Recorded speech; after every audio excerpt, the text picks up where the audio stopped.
एका पाळीव कुत्र्यानं आपल्या कुटुंबातीलच सदस्यांचे प्राण वाचवण्यासाठी स्वतःचा जीव गमावला। मध्यरात्री सर्वजण झोपेत असताना एक विषारी साप घरात घुसला।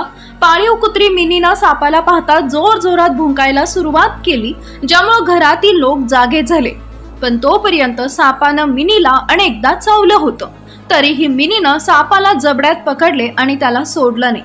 ही घटना उत्तर प्रदेश मधल्या मीरत मधील दौराला पोलीस ठाण्याच्या हद्दीतील मोहल्ला रामपूर इथं 2 ते 3 मेच्या मध्यरात्री 3 वाजता घडली। शेतकरी कल्लू यांच्या घरी रात्री एक विषारी साप शिरला, त्यावेळी कुटुंबातील सर्वजण गाढ झोपेत होते। सापाला घरात येताना पाहून मिनी त्याच्यावर तुटून पडली। सापानं मिनीला अनेक ठिकाणी चावलं, पण तिच्या भुंकण्याचा आवाज ऐकून कुटुंबीय जागे झाले। त्यांनी बाहेर येऊन पाहिले तेव्हा मिनी सापाशी झुंजत होती। मिनीनं सापाला आपल्या जबड्यात घट्ट पकडले होते आणि साप तिला वारंवार चावत असूनही तिनं त्याला मोकळा सोडला नाही।